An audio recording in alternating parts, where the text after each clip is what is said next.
चलिए भाई साहब, तो फाइनली बढ़ते हैं हमारे आखिरी टॉपिक की तरफ, जिसका नाम क्या है बुरे सर? नाम है इसका topic number 9, that is a auction cell.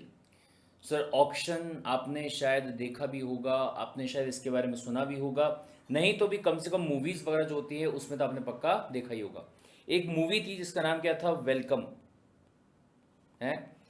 Welcome नाम की मूवी, जिसमें नाना पाटेकर, उसके बाद में मजनू भाई, अक्षय कुमार, ठीक है। और उस मूवी में एक काइंड ऑफ ये लगा लीजिए कि पेंटिंग का ऑक्शन जो है वो हो रहा होता है, जिसमें मजनू की एक पेंटिंग होती है, यानी कि अनिल कपूर की एक पेंटिंग रहती है, घोड़े पे गधा, और ऐसी बहुत सारी और भी पेंटिंग वगैरह होती है, उनका ऑक्शन जो है वो किया जाता है। अब सर यहाँ पे अगर देखा जाए तो बहुत ध्यान से देखिएगा, एक बंदा है जो बोले नाम है उसका क्या, मजनू, ठीक है। तो मजनू नाम का जो बंदा है ये कौन है सर? ये बोले एक आपका सेलर है, बेचने वाला है, ठीक है, जो अपनी प्रॉपर्टी को क्या करने की बात कर रहा है, बेचने की बात कर रहा है। लेकिन ये कहता है कि मैं चाहता हूं कि मेरी जो प्रॉपर्टी है उसको क्या मिले, उसको बोले बेस्ट वाला प्राइस जो है वो मिले। तो ये क्या करता है, ये बोले एक एजेंट को यहां पे अपॉइंट करता है, जिसे कि आप नाम क्या दे सकते हो, ऑक्शनियर, ठीक है। एक बंदे को अपॉइंट करता है जिसको नाम हमने क्या दे दिया, ऑक्शनियर। और ये क्या करेगा, ये बोले लोगों को यहां पे बैठाएगा, बाकायदा न्यूज़पेपर में एडवर्टीजमेंट देगा कि भैया ऐसा ऐसा कोई तो भी ऑक्शन जो है वो होने वाला है, और आप लोग अगर चाहें तो बोले बिड्स कर सकते हैं। बिडर, जो बंदा यहाँ पे बिड करता है उसे क्या कहा जाता है, बिडर। सब बिड करना मतलब बोली लगाना, ठीक है। तो जो बंदा यहाँ पे बिड करता होगा उसे क्या कहा जाएगा, बिडर कहा जाएगा। न्यूज़पेपर में एडवर्टीजमेंट दे दिया कि सो एंड सो बंदा है जिसकी पेंटिंग वगैरह जो है, जिसके गुड्स वगैरह जो है उनका ऑक्शन बोले किया जा रहा है। या फिर आपने शायद एक मूवी देखी होगी, शाहिद कपूर की, एकदम स्टार्टिंग के टाइम पे जब अनुष्का शर्मा नई नई आई थी वो टाइम पे, बदमाश कंपनी, ठीक है। तो उस मूवी में क्या होता है कि कस्टम डिपार्टमेंट जो है उनके पास में जो गुड्स पड़े रहते हैं, जो बंदे थे मतलब जिन्होंने वो गुड्स को मंगवाए थे, वो लोग लेके नहीं जाते, तो गुड्स वहां पे क्या होते हैं, कस्टम डिपार्टमेंट के पास में पड़े रहते हैं। तो कस्टम डिपार्टमेंट क्या करता है, वो वाले गुड्स का ऑक्शन निकालता है। Got the point? तो सेम ऐसे ही यहां पे भी ऑक्शन जो है वो निकाला जा सकता है। और भाई साहब, इनमें से कोई एक आधा बंदा ऐसा होगा जो क्या करेगा, उस एक गुड्स के लिए, जो भी एक मटेरियल रहेगा उस चीज के लिए हाईएस्ट प्राइस जो है, हाईएस्ट प्राइस जो है वो क्या करता है, वो बोले कोट करता है। और जैसे ही किसी बंदे ने हाईएस्ट प्राइस को कोट कर दिया और उसके ऊपर अप टू सर्टेन लिमिट, अगर वो उसके ऊपर कोई उस पर बिड नहीं करता है, तो ऐसे केस में क्या मान लिया जाएगा, जो प्राइस उस बंदे ने डिसाइड किया होगा वही मान लिया जाएगा, और उसको सेल कर दिया गया है, ऐसा यहां पे माना जाएगा। इसे कहते हैं ऑक्शन के द्वारा सेल करना। लेकिन से इसमें काफी सारी बातें हैं जिनको ध्यान में रखना पड़ेगा, और काफी सारी चीजों के बारे में यहाँ पे सोच के चलना पड़ेगा। क्या क्या पॉइंट है, बहुत ध्यान से देखिएगा भाई साहब। सबसे पहला इंपॉर्टेंट वाली बात कि अगर मैं ऑक्शन सेल के बारे में बात करूं तो ये क्या है, ये बोले एक पब्लिक सेल है। इसका मतलब क्या हुआ, सब बोले न्यूज़पेपर में एक एडवर्टीजमेंट दिया जाएगा, और आप ऐसा लगा लीजिए कि इस चीज के लिए काइंड ऑफ क्या मिल गया है, एक जनरल ऑफर जो है ये बोले दे दिया गया।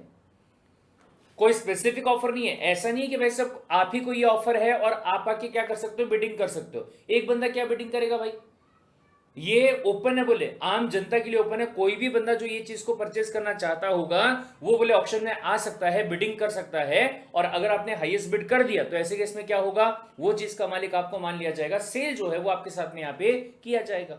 Understood the point? बोले ठीक है साहब। Now where the goods are offer to be taken by the highest bidder from among the public. मतलब बहुत सारे जो बिडर यहाँ पे बैठे हुए हैं, उनमें से हाईएस्ट बिडिंग जो भी करेगा उसके साथ में सेल जो उसको क्या किया जाएगा, फाइनल किया जाएगा। Understood the point? ठीक है साहब।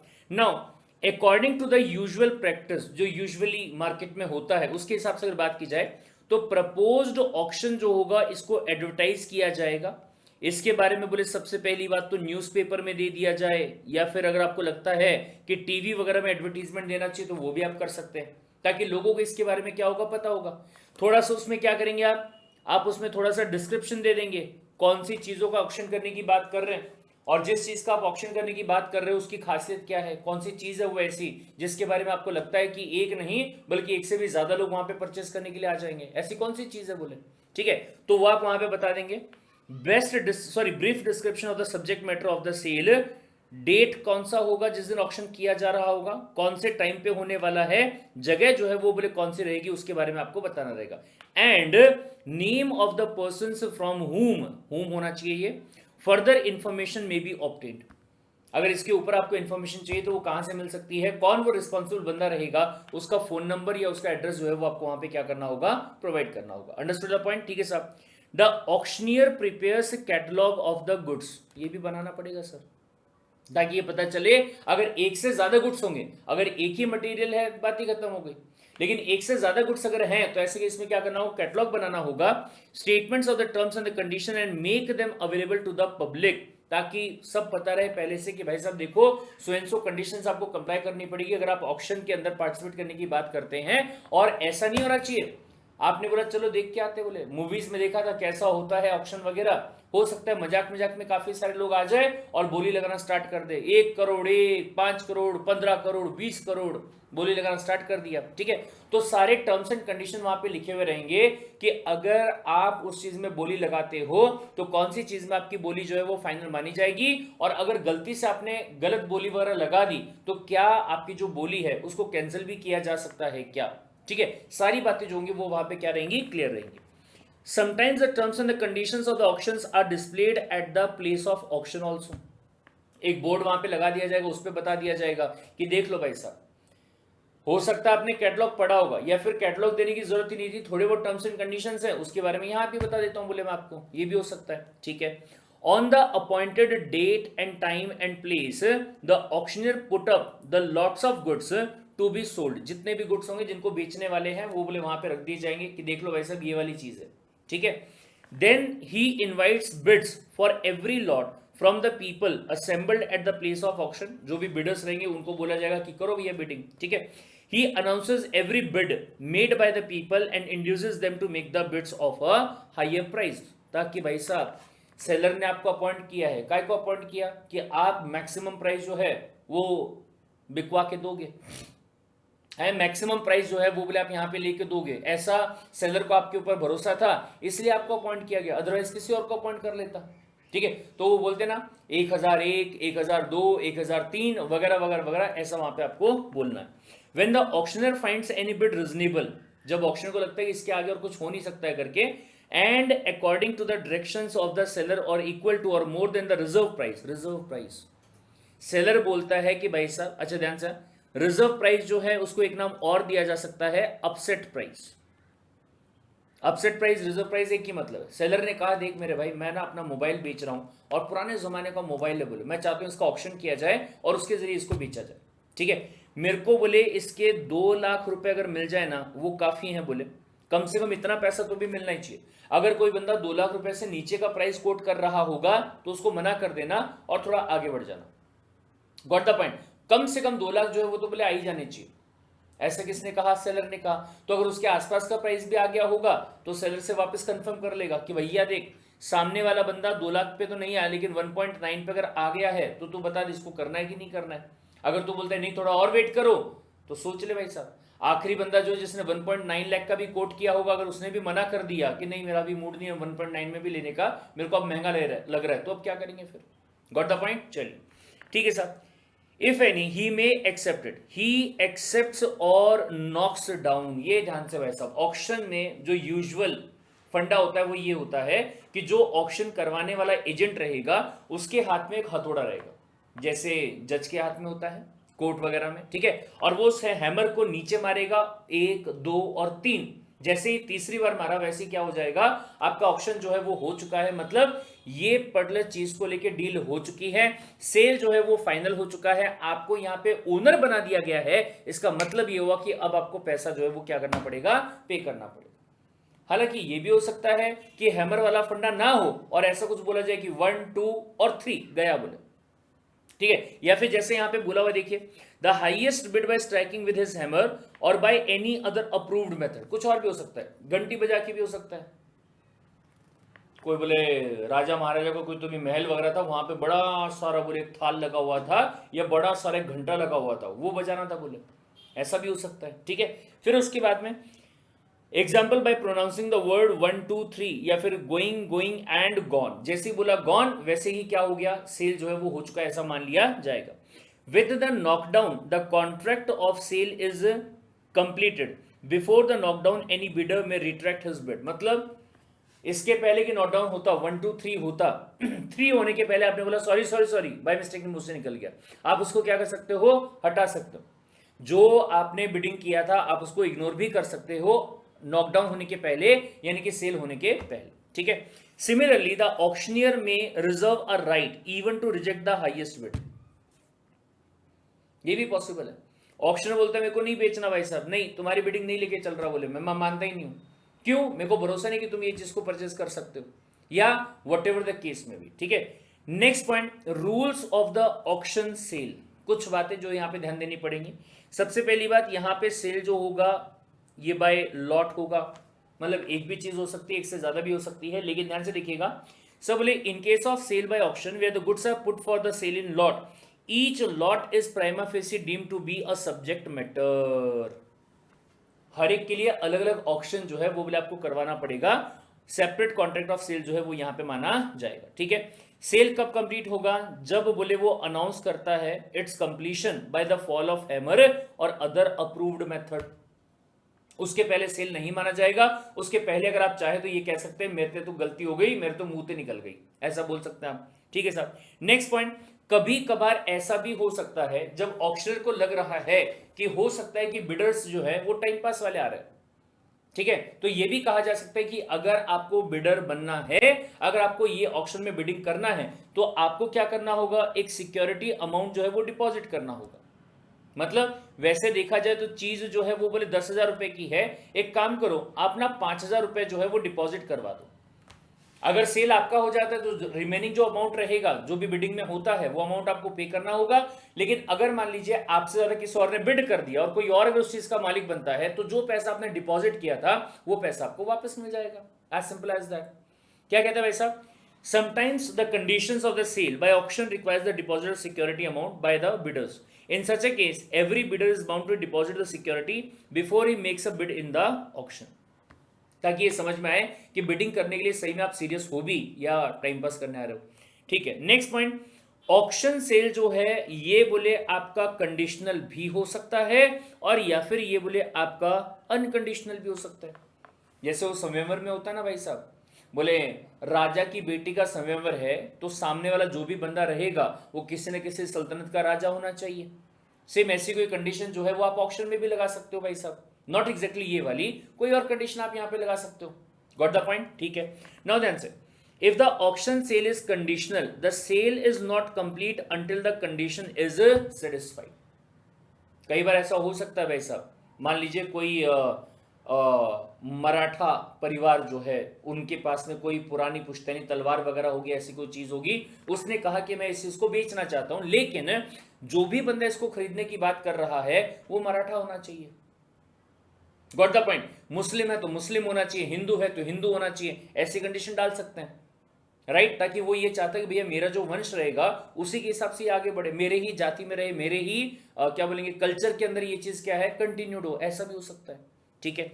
Next point, for example where the auction sale is subject to the approval of some authority. कई बार ये भी हो सकता है कि भैया ये जो चीज है इसको क्या करना होगा, किसी दूसरी अथॉरिटी से अप्रूवल जो है वो भी लेके आना पड़ेगा, तो जब तक के वो अथॉरिटी का अप्रूवल नहीं आ जाता है, भले अपन बिडिंग कर लेते हैं लेकिन ये चीज का सेल नहीं हो पाएगा। क्यों, अगर अथॉरिटी ने मना कर दिया, अगर अथॉरिटी ने बोला कि नहीं भाई साहब इसको तो म्यूजियम में रखना पड़ेगा, तो ये तो म्यूजियम में चली जाएगी, आपके पास में आ ही नहीं पाएगी। गॉट द पॉइंट, ठीक है।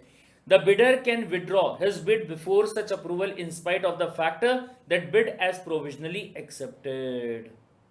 ये समझा भाई साहब, the bidder can withdraw his bid, मतलब अप्रूवल होने वाला था प्रोविजनली, अभी चीजें हुई नहीं थी, तो ऐसे केस में वो क्या कर सकता है, बिडिंग इसने कर दिया था लेकिन उसके बावजूद वो अपना बिड जो है वो वापस ले सकता है कि भाई साहब तुम्हारा वो बंदा कब अप्रूव करेगा नहीं करेगा पता नहीं, लेकिन मैं मेरे बिड को क्या कर रहा हूं, वापस ले रहा हूं, ऐसा भी हो सकता है। अंडरस्टूड, ठीक है सर। नेक्स्ट पॉइंट, वहीं पे बोले अगर ये अनकंडीशनल वाला सेल है of a specific good in the deliverable state, the property in the goods passes to the buyer by the fall of a hammer।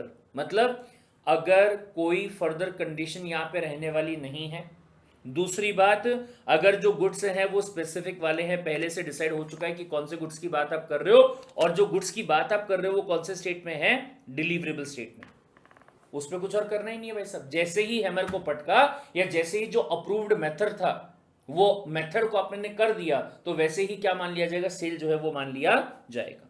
ठीक है साहब। Next point, in sale by auction a right to bid may be reserved expressly by or on behalf of the seller also. Oh my god, मतलब ऐसा भी हो सकता है कि जो सेलर है ना वही क्या बोलेगा कि मैं भी अपने पास में एक राइट रख रहा हूं, मैं भी यहां पे क्या कर सकता हूं, बिडिंग कर सकता हूं। सर ये वाला पॉइंट कब आएगा, जब बोले सेलर जो है वो इंसॉल्वेंट हो गया। तो क्या हुआ, कोर्ट ने क्या किया, कोर्ट ने किसी बिडर को अपॉइंट किया, कोर्ट ने ऑक्शनर को या फिर रिसीवर को या फिर असाइनी को अपॉइंट किया कि इसकी प्रॉपर्टी जो उसको मार्केट में बिकवा दें। सेलर ने कहा अरे यार ये मेरी बहुत इंपॉर्टेंट वाली प्रॉपर्टी है, मैं इसको बेच नहीं सकता, लेकिन कोर्ट ने कहा सर आप इंसॉल्वेंट हो चुके हो, बिकवानी तो पड़ेगी। तो सेलर ने क्या किया, अपने फ्रेंड से कहा कि यार एक काम कर, आज ये प्रॉपर्टी को तू परचेज कर ले, किसी और के हाथ में जाए, इससे अच्छा है मैं चाहूंगा कि ये प्रॉपर्टी तेरे हाथ में चली जाए। तो एक काम करना, तू इस चीज के लिए बिडिंग कर ले, और कल को जाके जब मैं वापस अपने पैरों पे खड़े हो जाऊंगा, मैं वापस से ये प्रॉपर्टी को क्या कर लूंगा, तेरे से परचेज कर लूंगा। राइट। तो इवन जो सेलर रहेगा या उसके बिहाफ पे कोई और बंदा जो होगा वो भी क्या कर सकता है, बिडिंग कर सकता है, वो अपने पास में ये राइट को रिजर्व रख सकता है, लेकिन उसको ये बताना पड़ेगा, एक्सप्रेस करना पड़ेगा कि ऐसा कुछ करने के बारे में वो सोच रहे हैं। ठीक है। Now where such right is expressly so reserved, the seller और any one person on his behalf may bid at the auction. The one person who is notified to make a bid on seller behalf is called as what, puffer. उसे क्या कहा जाता है, puffer कहा जाएगा। क्यों, क्योंकि वो सेलर के बिहाफ पे क्या कर रहा है, यहाँ पे बिड कर रहा है। या फिर आप उसको व्हाइट बॉनेट भी बोल सकते हैं, या फिर आप उसको डिकॉय डक भी बोल सकते हैं, ये कुछ नाम है जो उसको दिए गए हैं। ठीक है साहब। Only the notified one puffer can make the bid on behalf of the seller. अगर सेलर या उसके बिहाफ पे कोई बंदा बिडिंग करना चाहता है तो बिडिंग स्टार्ट होने के पहले ये चीज के बारे में सबको बताना पड़ेगा, ऑक्शनर को भी बताना पड़ेगा, और जो बाकी बिडर्स आपके होंगे उनको भी बताना पड़ेगा कि मैं भी इसमें क्या कर रहा हूं, बिडिंग कर रहा हूं बोले। ये कौन से केस में आएगा, जब इंसॉल्वेंसी का कुछ केस होगा तो उस केस में ये चीज आएगी। Next point, the sale by auction में be notified to be subject to a reserve price. Reserve price मतलब जो मैंने आपको पहले ही बताया, सेलर बोल सकता है यार कम से कम ये वाली चीज का 10,000 रुपया तो आना चाहिए। रिजर्व प्राइस को अगर आप चाहे तो अपसेट प्राइस भी बोल सकते हैं, कम से कम इतना तो होना चाहिए यार, मिनिमम इतना पैसा जो वो तो आना चाहिए बोले ये चीज को बेच के। ठीक है, okay. The auctioneer is not authorized to sell below the notified reserve price. ठीक है, in case the auctioneer by mistake knock down a lot for the less than the reserve price, the buyer has no remedy against the auctioneer. वो बोलेगा sorry sir माफ करना, आपको जो catalogue मिला था उसमें लिखा हुआ था कि इससे कम प्राइस में तो बेच ही नहीं सकते, मेरे से गलती हो गई कि मैंने हैमर को क्या कर दिया, पटक दिया। Got the point. बायर ये नहीं कह सकता कि नहीं भाई साहब हमने पहले ही ये बात को पढ़ा हुआ है कि अगर हैमर को आपने पटक दिया तो सेल मान लिया जाएगा। Got the point. लेकिन अगर कैटलॉग में रिजर्व प्राइस के बारे में लिखा हुआ है तो ऐसे केस में आप उसको फोर्स नहीं कर सकते। ठीक है। Next point, pretended bidding. Oh my God, सिर्फ दिखा रहा है ऐसे ही, बिडिंग किए जा रहा है। सेलर ने क्या किया, अपने किसी बंदे को बैठा दिया, भैया देख मैक्सिमम प्राइस आना चाहिए। वैसे तो बोले जिस चीज को अपन यहां पे बिड करने की बात करें उसका प्राइस क्या है, 10,000 रुपया। ठीक है, लेकिन जैसे ही ऑक्शनर बोलेगा ना 10,000 रुपया एक, 10,000 रुपया दो, 10,000 रुपया तीन, तो वहां पे बोल देना 15,000 रुपया। तो फिर क्या होगा, धीरे धीरे लोगों का इंटरेस्ट वो चीज में बढ़ेगा और लोग क्या करेंगे, उससे भी हाईएस्ट बिडिंग जो है वो लगाने की कोशिश करेंगे। Got the point. तो ऐसे अगर आप फेक वाली बिडिंग वहां पे कर रहे होंगे तो वो वाली चीज सही रहेगी क्या, आंसर इज नो सर। ध्यान से देखिएगा, where the seller makes use of pretended bidding to raise the price, the sale is avoidable at the option of the buyer. मतलब ये कि मान लीजिए फॉर एग्जांपल ए नाम का बंदा था जिसको अपने गुड्स सेल करने हैं, उसने A1 नाम के बंदे को जो कि ऑक्शनर है उसको अपॉइंट किया, और बी नाम का एक और बंदा उसने अपॉइंट किया, उसको कहा कि तू एक काम करना बिड्स को आगे पहुंचाना। ठीक है, बिडिंग यहां पे चल रही थी, तो ऐसे केस में सी नाम का जो बंदा है उसने इन्फ्लुएंस होकर क्या किया, हाईएस्ट बिड दे दिया। बाद में जब सारी चीजें फाइनल हो चुकी है, A1 ने क्या कर दिया, हैमर मार दिया है, बाद में ये पता चला सी को कि अरे बी नाम का जो बंदा है ये तो बेसिकली ए ने अपॉइंट किया था और वो क्या कर रहा था, अननेसेसरी बिडिंग को यहां पे बढ़ाने का काम कर रहा था। तो सी ने क्या कहा, मैं इस सेल को वैलिड नहीं मानता हूं, मैं इस कॉन्ट्रैक्ट को यहीं पे कैंसिल कर रहा हूं, मैं बोले ये पैसा आपको देने नहीं वाला। सर ये सीधा सीधा ये हो गया ना अनड्यू इन्फ्लुएंस। आप सामने वाले को क्या कर रहे हो, इन्फ्लुएंस कर रहे हो ना, बिना मतलब में आप सामने वाले को इन्फ्लुएंस कर रहे हो, तो क्या ये चीज चलेगी क्या? आंसर इज नो सर, ये नहीं चलेगा। ठीक है, अगला पॉइंट ये थोड़ा गौर से देखिएगा, नॉकआउट भाई साहब, नॉकआउट ये क्या है, बहुत ध्यान से देखिएगा।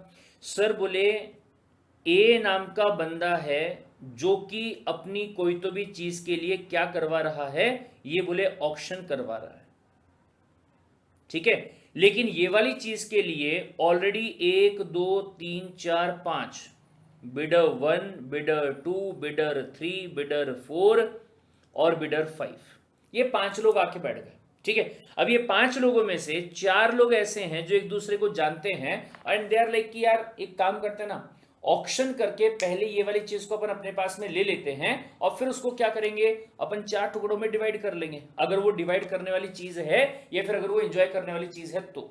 ये समझ में आए?